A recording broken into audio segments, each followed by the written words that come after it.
welcome back to Shannon's Lumber Industry Update. Today we're on, episode 80-something? 86, I think. Yeah, I'm going to go with 86. Today we're going to talk about choosing woods for making hand planes, and we're going to spend some time talking about the tools that you might want to have near to hand when it comes to opportunistic logging. I'm going to trademark that term. You know, we have urban logging, we have reclaimed lumber, we have cup of slab, opportunistic logging. That's what I'm going to go with. Although that could be misconstrued and make me sound really evil. I'm opportunistically logging the rainforest. No, this is opportunistic logging. It's that driving down the road and you go, ooh, look, somebody just took down a tree. Or look, Mother Nature just blew over a tree. I want it. And you pull over and you try to pull that log in and you're like, oh, crap. How am I going to get it in the back of my Ford Escort or in the back of my smart car? They don't make trailers with log arches that fit smart cars, I don't think. Anyway, those are the main topics. We'll probably talk about some other stuff along the way because that's just how scattered this show generally is.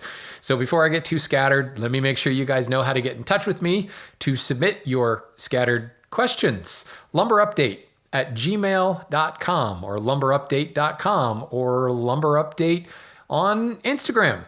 You can get me all those ways. Go to the website, go direct to email, whatever it takes. You can submit your questions.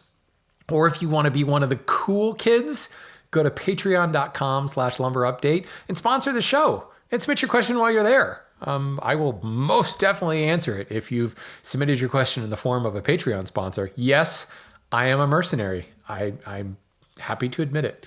Anyway, let's stop talking about all the business stuff. I'm terrible at business stuff. Let's talk about wood. I'm good at wood. So industry news. This one's interesting, and I've heard this a couple of times. This was sent to me from a couple of people, but Derek wins for getting it to me first.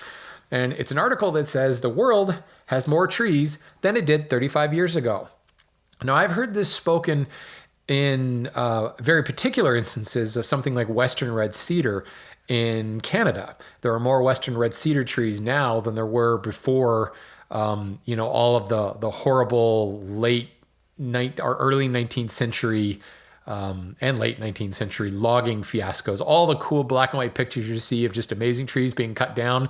And then you think about, wow, look at, the poor silvicultural planning and all that fun stuff. Yeah, there's supposedly more Western red cedar trees now than there were before we came and harvested them all, which I suppose could make a lot of sense because when you consider that initial round of harvesting was taking the old growth stuff that had been growing and, trees growing and dying as older trees kind of crowded them out for centuries and millennia and eon prior to that point.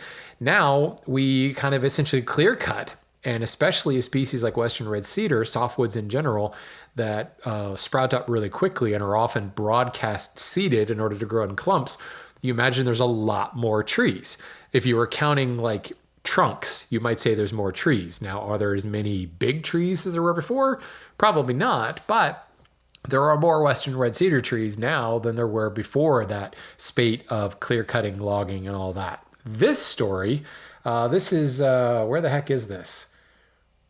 The website, the website is called goodgoodgood.co. I've never been to this website before, but I can tell you their logo and the banner is like written in like a faux old English font that makes it impossible to read. Don't do that, people. If you're gonna make text, like make your text your logo, do it in something that actually is readable. Anyway, web design tip. So one of these days I'm going to get onto this article, but it says worldwide tree cover has grown by 2.24 million square kilometers, the size of Texas and Alaska combined in the last 35 years, according to a paper in the science journal Nature. So again, it's a pretty interesting article that talks about reasons behind this, between tree planting programs, better agricultural management, in some instances, better just silvicultural plans, or I can't say better, but silvicultural plans where there were none before. Overall, this article concludes that 60% of all the change that they saw, this increase, was associated with human activity rather than natural regrowth, or maybe you might say human inactivity. But I would wager to say that it's more managing the forest than anything else. So while we may have more trees than we did 35 years ago, we can't really, we can pat ourselves on the back, but we also can't say, hey, deforestation's a myth. We don't have to worry about the rainforest. No, certainly we have to look at where there are more trees and where there are less trees. And there's no doubt that the greater growth of trees is not in and around the rainforest, which, from a biodiversity standpoint, from a carbon sequestration standpoint, all that fun stuff is something that we need to be very, very aware about. But I want to look at this from a very positive perspective and say proper forestry management can go a really long way when it comes to help growing things back. All is not lost, folks. And with proper management, we can right the ship. And I dare say, even in some areas of tropical rainforest, the ship has been righted or is being righted. So, getting a handle on things like illegal logging is becoming more and more difficult. But I think the technology to catch illegal logging has gotten advanced enough now that, given some time for that existing tech to kind of work its magic to become part of the norm, we can help to prevent illegal logging from happening. Right now, we're getting better at catching it, but as we know, once you cut down a tree, it doesn't really help anymore. Hey, we caught you. Can't put that tree back in the forest. Ideally, some of the tech that's allowing the catching happening could go further upstream, and ideally, as further technical advances happen, we can look to prevent some of this. So I take this story as, if we take the illegal logging out of the equation, which I know is a real big ask, a real big theoretical if there, but if we take that out of the equation, proper management of forests is producing a net gain in trees. And I'm sure that there's some scientists out there who can poke holes in that statement, and this is coming from a guy who works in the lumber industry, so you all think I'm horribly biased. But frankly, most of the folks I know who work in the lumber industry love trees just as much as the environmentalists. So I'm taking this as a positive, and thank you, Derek, for sending that. We drove that particular article into the ground.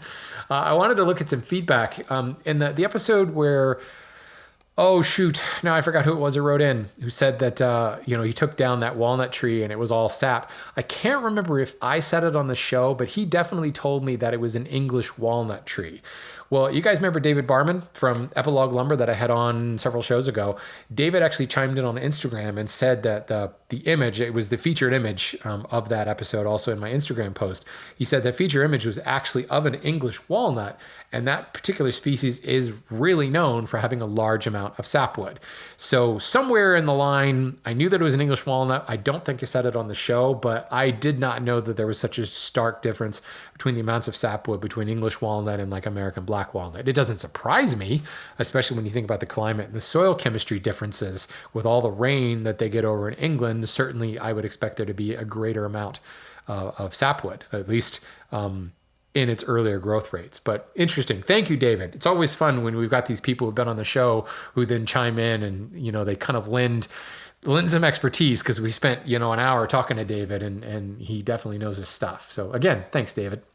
I had taken a question from Ash about rubberwood a couple episodes ago, and he wrote back to say, thank you for addressing my questions about rubberwood. I actually made my mom listen to it as well, which, sorry, Mom? I don't know. How many of you in the audience make your mom listen to a podcast? If I made my mom listen to this podcast, she would probably disown me. If she hasn't already, I don't know. Anyway, he made his mom listen to the podcast, which made for a double bonus because she manages the History Museum for the Los Alamos Historical Society.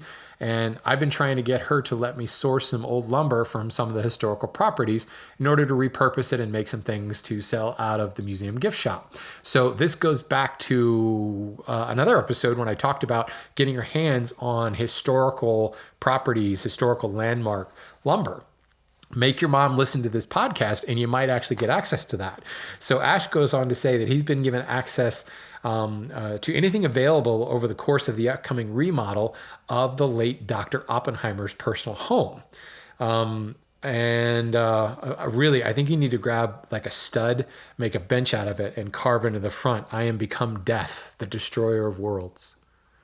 If you don't know that quote, then you either need to watch the Manhattan Project or read the book. Obscure quote. Anyway, moving on. Now that I've shown you how smart I am with the history of nuclear fission and the Manhattan Project, he's been able to grab all kinds of interesting scrap from the Los Alamos properties. Some black locust, some sycamore, and some cedar.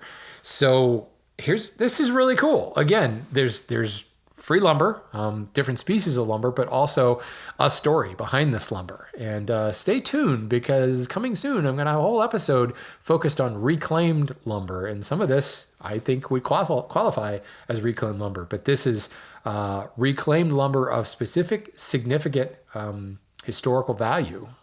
Dr. Oppenheimer's lumber, cool stuff. And then Michael wrote in, and I thought this was particularly interesting. He said, I married into a Ukrainian family 31 years ago. As I was preparing to marry my Ukrainian wife, the Ukraine was declaring and then voting to approve its independence. I was taught in no uncertain terms the grammatical and political incorrectness of the phrasing, quote, the Ukraine, what I just said.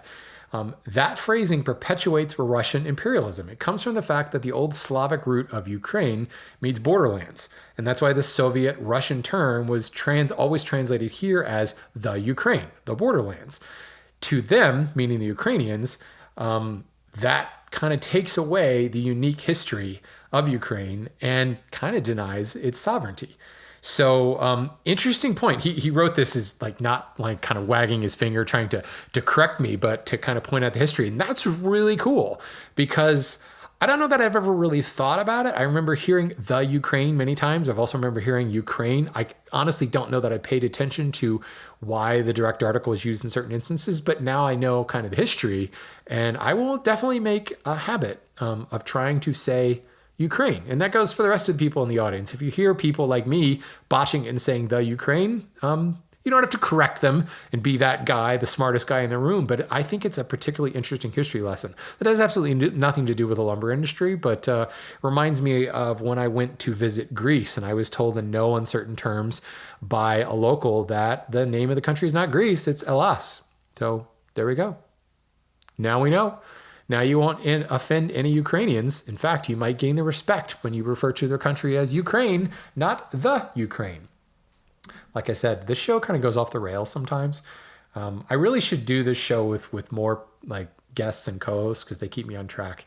Anyway, let's get on to some questions here. Richard has, I'm just going to go ahead and say it. It's a can of worms question.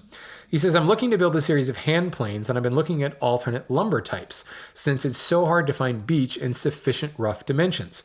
I'm curious about the working properties that make beech so desirable for plane bodies. It's got a decent Janka hardness, but it's similar to maple and several other hardwoods.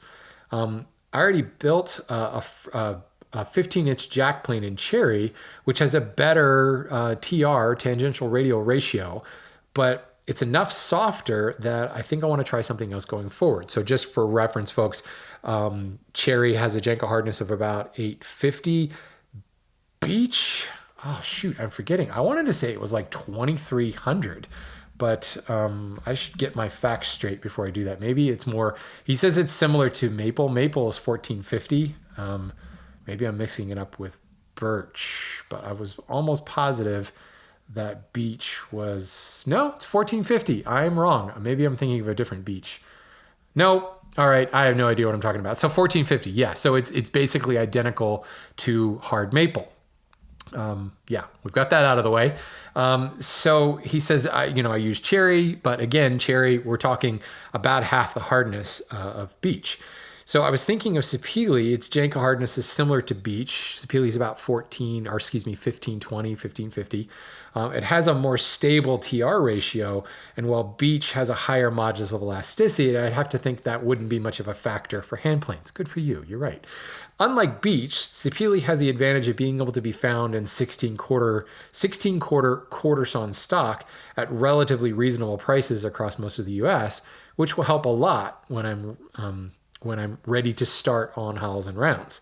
Is there something I'm missing past the high-level properties in the wood database that might make sapele a poor choice?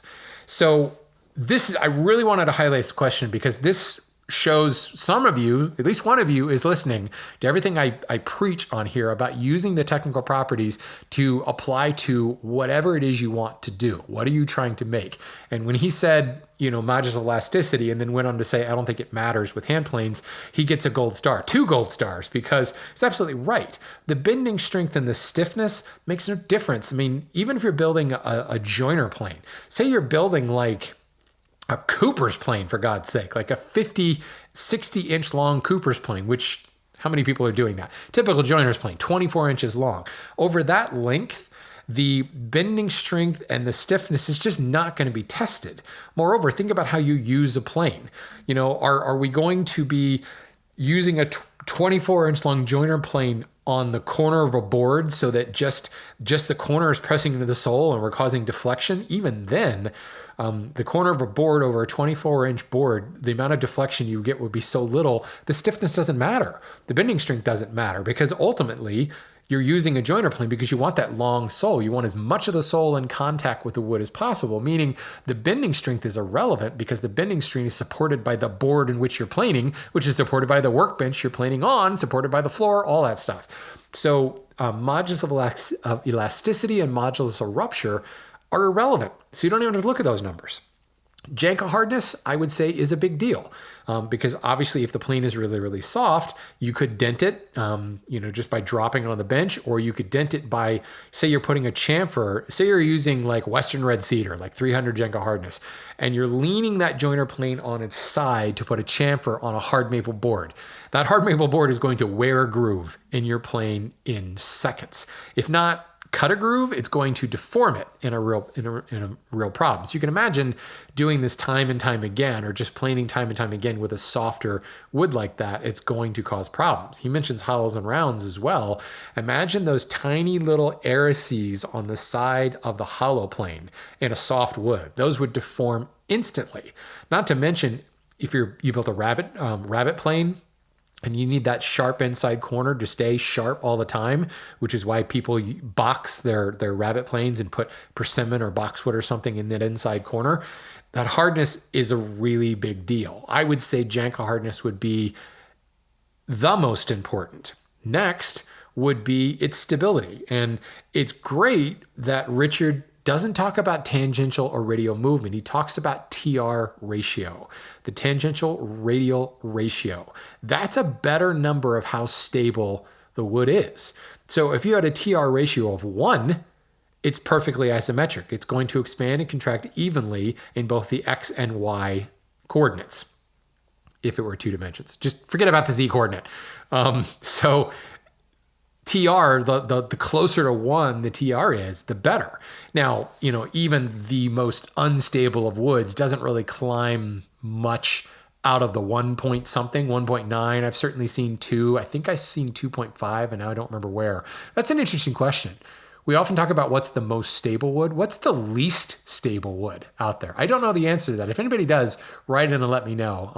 I'm going to immediately start researching that after I'm done recording here, just because of some sort of sick fascination and desire to have those kind of answers at cocktail parties. Because I go to a lot of wood-related cocktail parties, as I'm sure you all do. Anyway, that TR ratio is going to be much more important than, say, it's got 6% tangential movement or 3% radial movement. The other thing I will say, and I've gone several rounds with plane makers, and I've gotten one plane maker that says one thing and one plane maker that says the totally opposite thing, is, we talk about in what direction do we orient that radial plane for the best stability. And some plane makers will say they want it running, across the body of the plane, and others saying they want it vertically on the body of the plane. And you can actually make a case for both. The problem is you've always going to have that more stable direction.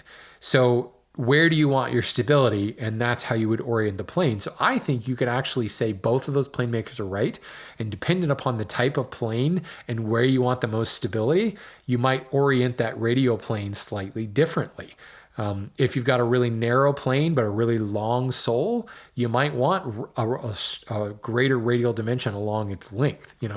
There's a lot of different ways to talk about this, and there's a lot of ways to very quickly get confused as I'm using terms like horizontal and vertical, and it's really hard to kind of picture. But I urge people to not necessarily just ascribe to the dogma that's out there and think about how you're actually going to use that plane and how you orient the planes, the geometric planes.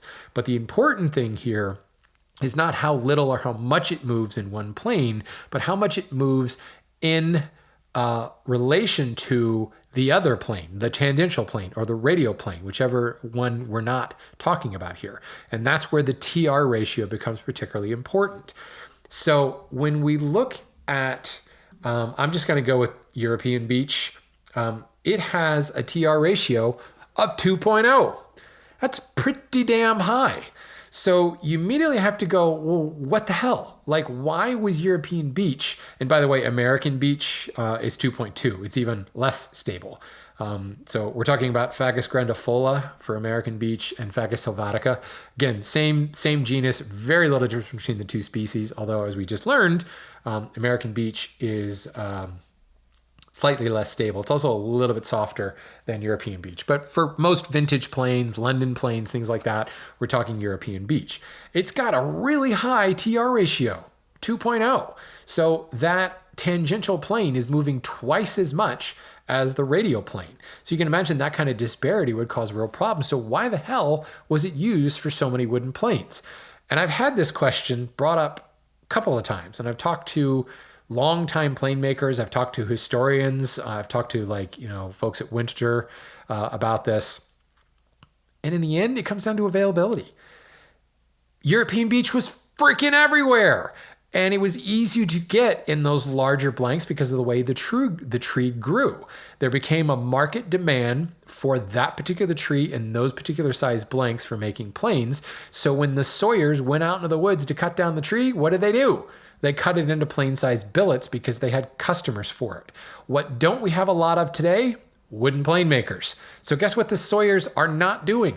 They're not sawing it into 16-quarter billets to make planes. They're not, and if you have 16-quarter stock and you've got a nice, long, clear board, you're not cross-cutting it into tiny little 24 and 16-inch long billets for making hand planes. You're using that long, clear stock for millwork, for molding, linear molding type stuff. That's where the market demand is now. So, and beech has become a great flooring species. It's become a siding species, and it gets used a lot in those type of millwork operations, not in plane making. But then again, no species today is getting used in plane making, so there is no one sawing it accordingly.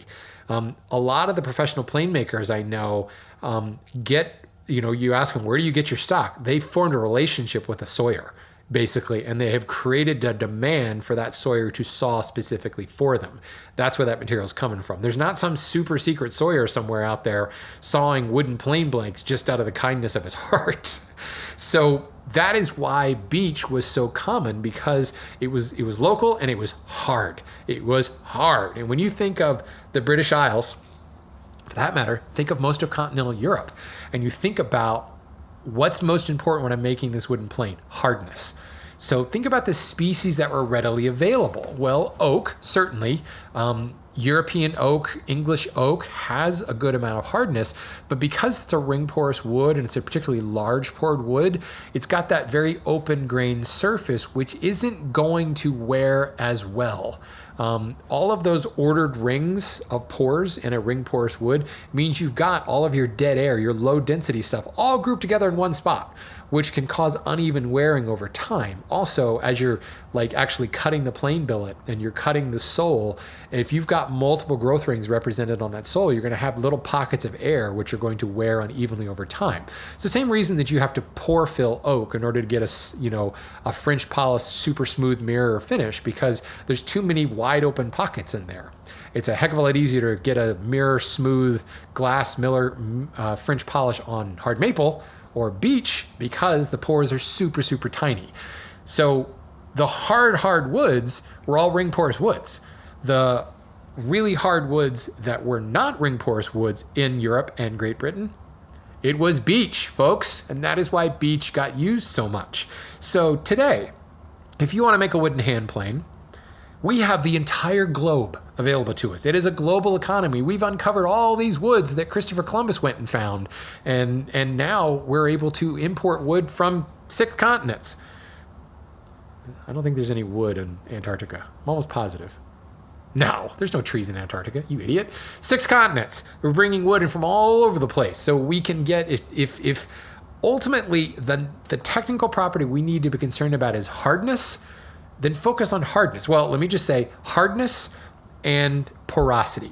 You don't want a big wide open pore. So for instance, Wingy is quite hard. I want to say it's around 1200 or 1500, but it's got huge pores. Now it's diffuse pores, which I think makes it even worse because it's got big, huge pores scattered all over the place in no particular orientation. If it were ring porous, I might be able to rive it and get a consistent growth ring on the sole. But no, we don't want that. So you stay away from Wingate. We want something hard.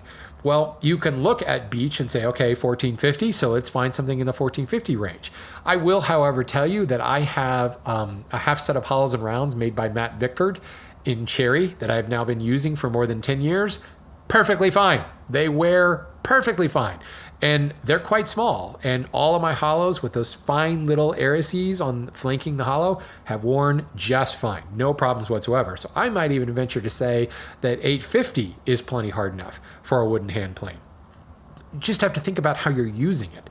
If you are consistently making things out of really, really hard woods, then you might find that your planes won't wear as well. I happen to love walnut. I happen to love cherry and soft maple. So most of the woods I work are at the same hardness or softer than the cherry that my plane is made out of. So maybe that's why my cherry planes have worn so well. But I also have a hard maple plane. I've got several antique beech planes as well. And believe it or not, I have a joiner plane made by Scott Meek made out of white oak.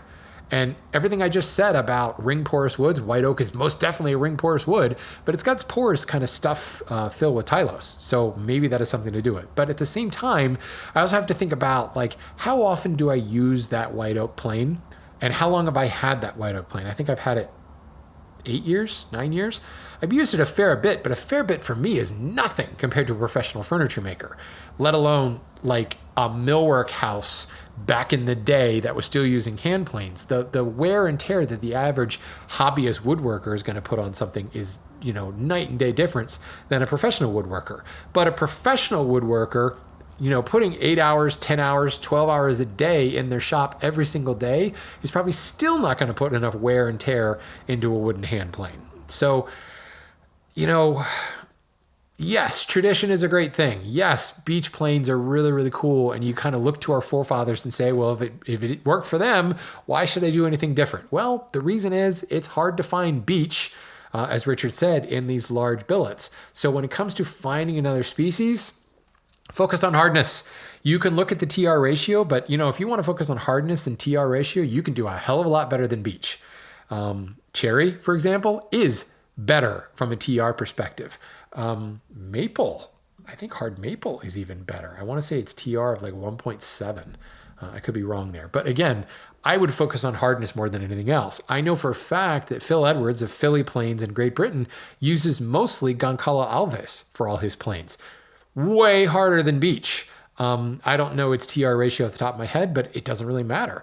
But it's also a tropical species. It's quite oily. So I have multiple, I have 3 different planes made by Phil. They're self-lubricating because it's such an oily wood. I just made a pair of hollows and rounds out of teak, about a Janko hardness of around 1500. Well, it depends on where you get it from. Sometimes it can be about 1200, but still hard and super oily and waxy. It's completely self-lubricating. It's like it's an amazing thing, amazing wood to plane with, because it's like I'm constantly wiping the sole with paraffin wax and it runs perfectly smoothly. So with the entire globe of wood species open to us, I ask, why would you use beech? If you're using it just out of some sort of historical reproductive accuracy, then more power to you. But if you're looking for the technical properties that will perform best in your particular situation, your particular plane, there are so many other species of wood that you can look at. So embrace the global economy, Richard, and use whatever the heck you want to use. So if you want to use sapele, go for it. I can tell you it works great. I know Scott Meek has built several of his laminated Krinoff style planes out of sapele. I myself have built a smoothing plane out of sapele. It's about 5 or 6 years old, works just fine, nice and stable. And you can get big old thick chunks of it. So yeah, sky's the limit, Richard. Go to town. If there are plane makers out there who now have stopped listening because I'm fighting tradition, then I'm sorry. No, I'm not. What am I talking about? Anyway, my main-ish topic this week is about the tools on hand for harvesting lumber. And it actually comes from Sean, who reached out to me somewhere in social media. I think it was actually on Facebook Messenger. Yeah, people use that. He says, I don't have a gas-powered chainsaw, nor do I want one. So what's the best hand tool to keep in my truck when I see available urban timber with a free sign on it that's too big for me to load in my truck by myself?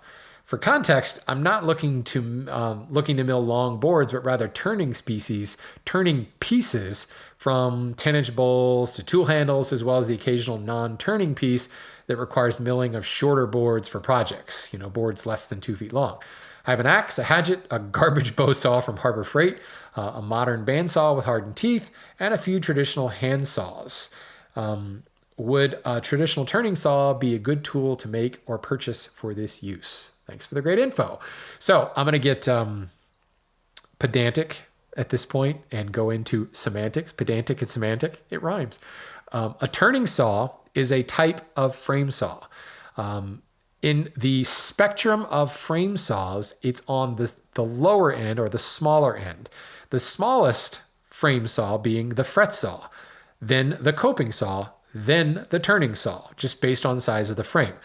A fret saw is a frame saw. A turning saw is a frame saw. A bow saw is a frame saw, but I would say a bow saw is the next size up from turning saw. A frame saw or sash saw is the next size up from the bow saw. One might say my 48-inch resawing frame saw would be a frame saw in its generic form. This is what I've always been taught when I was working at an interpretive museum, a history museum. We had probably 50 different frame saws hanging on the wall, and they were organized from largest to smallest. We always referred to the largest ones as frame saws, down to sash saws or window saws, to bow saws, turning saws, coping saws, and then fret saws. So, sorry, I got semantic on you. So, no, a traditional turning saw would be a horrible tool for dealing with a log, because a turning saw is going to have probably a 12-inch long blade, probably a 1/4 to an 1/8 inch wide blade cut with a very fine pitch for cutting delicate turning curves and things like that. A buck saw, which is a type of frame saw, which may be what he's referring to when he says a garbage bow saw from Harbor Freight. Bow saw or buck saw is often what you'll see like in those Eric Sloan books, great drawings of a guy sawing a log or bucking a log to length. That's what it's called when you cross-cut a log into shorter segments. You buck it to length using a buck saw.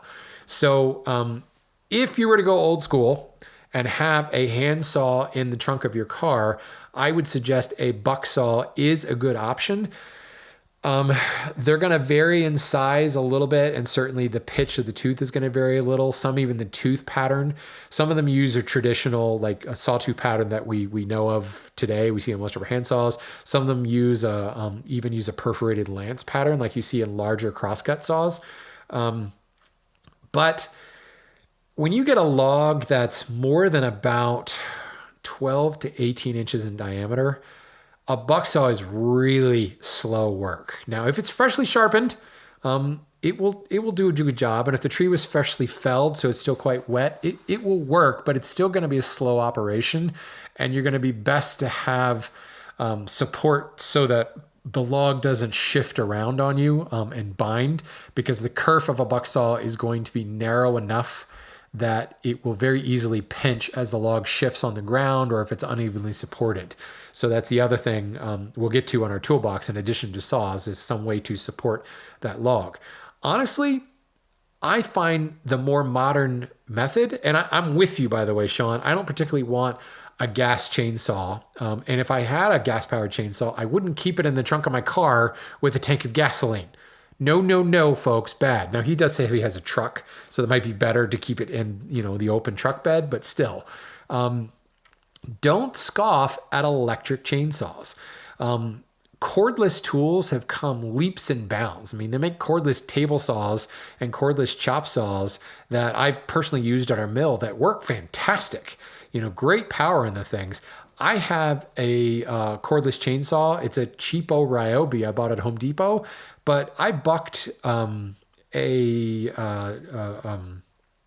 Norwegian fir log from a tree I had taken down to my yard. That sucker is 28 to 30 some inches in diameter. And I bucked it with that electric chainsaw. Now I didn't have to, use it all day long. I mean, I sapped the battery in about 20 minutes, but that's all I needed to cut it into length that was usable. I can't remember the capacity of that saw. I was pushing it. I was like at the capacity, but I know that there are some electric chainsaws out there that run a longer chain. God, I'm forgetting the name. Bar. Gosh, I was forgetting the name of the part that have a longer bar. And there are some electric chainsaws I've seen that have, you can change out the bar. Most chainsaws allow for that, but a lot of them don't really recommend going much longer. So you'd be surprised what you can do with an electric chainsaw. And for somebody like yourself that is doing a lot of turning and you just need smaller hunks of wood, having an electric chainsaw in your trunk would be a great way to do that. Especially if you're harvesting opportunistic lumber under the dark of night. Not that I recommend doing that. If you find a log laying in someone's yard, go and ask them before you start cutting into pieces. But, I'm joking, but I've seen many an instance where there's a log laying on public land and it was probably cut down by the utility company or somebody in the government, and they left it on the side of the road and someone's going to come along later and pick it up. Should I go to my town office and say, there's a log over here, I want to get it? I probably should. Would that lead to me being able to get that log? Probably not. Would anybody care if I went out on the side of the road and quickly pulled out my electric chainsaw and cut, an 18-inch long section off of it and put it in the trunk of my car? Probably not. So there will be instances where you run across a log on public land and there's no one to ask, and you want to kind of quickly cut it and get it out of there before the cop car comes along and says, "What are you doing?"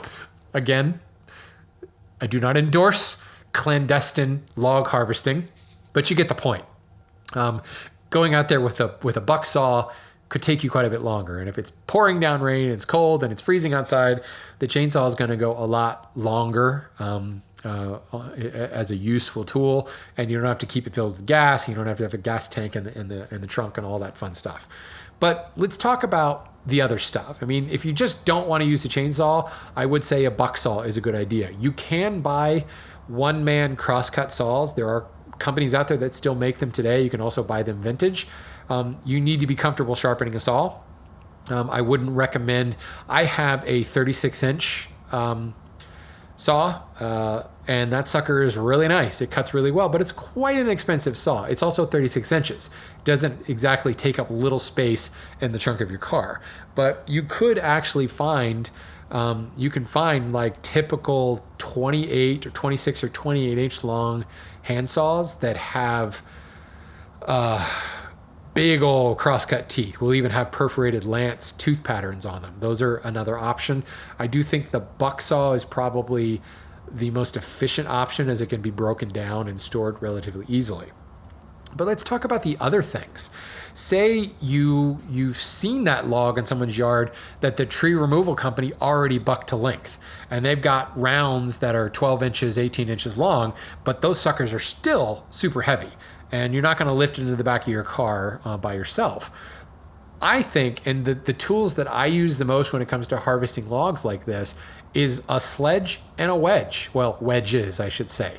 2 to 3 steel wedges and a sledgehammer will very quickly take that 18-inch round and split it into 2 semicircular halves, which would be a lot easier to lift. And frankly, if you're going to be turning it, if you're going to turn a bowl out of it, you're going to probably end up doing that anyway. If you're making a live edge bowl, you would probably cut it in half. If you weren't making a live edge bowl, you're going to cut it in half anyway to maximize the yield of that round. Unless you're making an in-grain bowl, which I know certainly some people do that. I have not had a lot of success trying that. I'm not a good enough turner, I don't think, to pull that off. But being able to split it can take, a couple of whacks with a sledge. Your little hatchet that you already have will be beneficial for kind of just hacking out any kind of connective tissue left, but you can very quickly split a big old 36, 48 inch diameter round into 2 halves and then into 4 quarters and make it much, much easier to move. I recently had a friend who lost a tree and asked me if I wanted any of it or all of it. They were going to have a tree company come out and haul it away. So they said, get here before they do and take whatever you want. I ended up taking several different sections. This was a red oak tree. So I took several sections specifically meant to be bent into like Windsor chair backs. So I used my buck saw to cut 60-inch long lengths out of the tree. And then I split that into like 8ths. Because I just needed it for bow arms. I could have probably split it even more, but I was just trying to get it out of there. Well, splitting that 6 foot long, it was probably about a 36 or 40 inch diameter oak tree. Splitting that into a half, that sucker was still heavy. Splitting into a quarter, it was still heavy.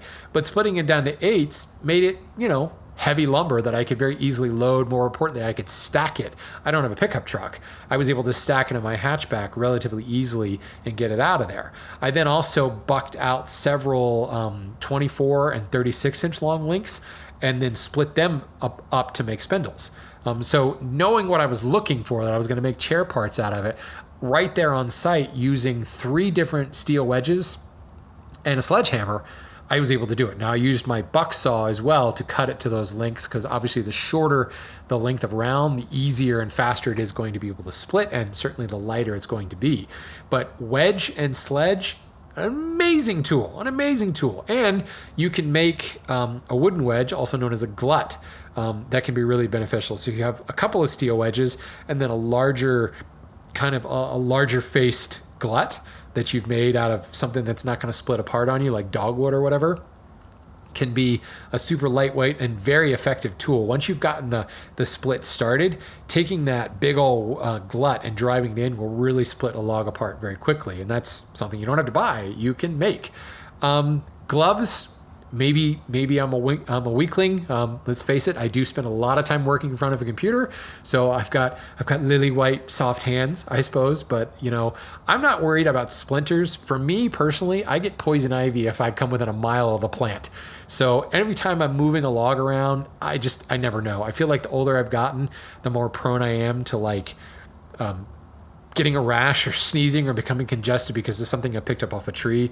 I have a guy that I work with who used to run a landscape company and tree removal company. And he's like, just when you think you're okay, you come to this tree you've never had exposure to before, and you end up breaking out in hives. Having gloves can really, really help with that, especially if there's like ivy all over it. You never know. Those gloves are a really good idea. A cant hook or some kind of long pole that can help you get some leverage if you need to possibly roll the log. As we saw in one of our recent episodes about the harvesting the oak tree, a car jack can be really beneficial. If you can dig a hole and get the jack underneath there, you can either break a frozen log free from the ground or lift it enough that you can roll it over on the other side and take a look at it. And you're probably, hopefully, already going to have a jack in your car to help with. So a shovel would be the other tool to add to that. You could have, like a camp shovel or something like that if space is an issue, so that you can dig a hole enough to get the jack underneath it to be able to lift the tree up. If you happen to have a full-on can hook, I do, because I've now had multiple people come to me with the same situation saying, I've got this log, do you want part of it? The can hook goes a long way. I got mine at Tractor Supply for probably less than $40. Nice, really useful tool. And it makes me feel like a real lumberjack when I walk out with my 36-inch buck saw and a can hook, and flannel, of course. Except that I can't grow a beard very well at all, so I can't pull that off. Sorry. Anyway, I honestly think, that's what I've got an electric chainsaw. I've got a full-size buck saw, but I don't really keep that in the trunk of my car. I have a frame buck saw that I do have in the trunk of my car. I've always got a pair of gloves in there for just moving lumber in general. I also have a regular crosscut handsaw because I oftentimes have to break actual board lumber down to fit it into the hatchback of my car. There are 3 wedges floating around in the back of my car at all times. Drives my wife crazy because they clink a lot of times together as you go over a bump or whatever. And there's a small, like 18-inch kind of handheld sledgehammer that is there. Those wedges and sledge pretty much take me all the way. In most instances, that opportunistic harvesting is an instance where the log has already been bucked to length, and the wedge will allow me to lift that giant 36-inch round, not only to fit in the hatchback of my car, but just be able to lift it into the back of my car. So yeah, you can go and buy, wedges at just about any hardware store. A lot of the modern wedges, the problem they have though is they have a much, much steeper bevel. You can see where the bevel was ground right on the end, and it's a really steep bevel. If you do a little bit of digging in antique shops or on eBay, you can find wedges that come to a more acute angle. In fact, you won't see like a steep kind of secondary bevel down at the point. The whole face will be one consistent bevel, and the whole thing is a much lower angle. Those will split logs a lot easier. The steep bevels on a modern wedge, or for that matter, those specialty splitting wedges that have like those little bumps that grow out the side, the little growths we'll call them, that will split much faster. That's for splitting firewood when you've already got it into shorter lengths. If you're trying to have a more controlled split so you can have more usable lumber, those splitting wedges they're a little too aggressive. So if you buy a modern steel wedge at like Home Depot or Ace Hardware, you might want to spend some time on a grinder and kind of grind back the angle a little bit so it's a little bit more acute than what's on those modern wedges. I want to say the angle is probably... The inclusive angle is probably like 45 degrees on a lot of those modern wedges. My older wedges, I got mine on eBay years ago, and I bought them in like a set of like 8 for like $20 or something like that. But the inclusive angle on mine is probably 30 or lower degrees. That's going to make things a heck of a lot easier. It's not to say that you can't split a log with a modern wedge with a steeper bevel. It's just you might need a longer sledgehammer in order to do it, and you're definitely going to deform a lot more of the log down by the wedge where you're splitting it. But really, it's just enough to get the crack started. And then the wedges along the length of the log end up being, it's not so much about the acuteness of the angle. If I can plug my own business, in the hand tool school, I actually have a whole lesson on what I'm talking about, splitting logs and harvesting logs like this when you find them alongside the road. Become an apprentice today, and you get access to that lesson and thousands of more hours.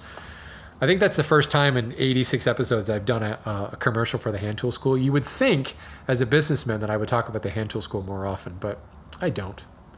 Handtoolschool.net in commercial.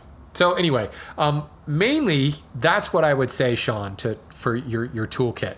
Some gloves, 2 to 3 wedges, a sledgehammer, something to give you a little bit of leverage, like a cant hook or some sort of long pole or something like that, a shovel, and if necessary, a buck saw or an electric chainsaw will go a really, really long way for what you're looking for.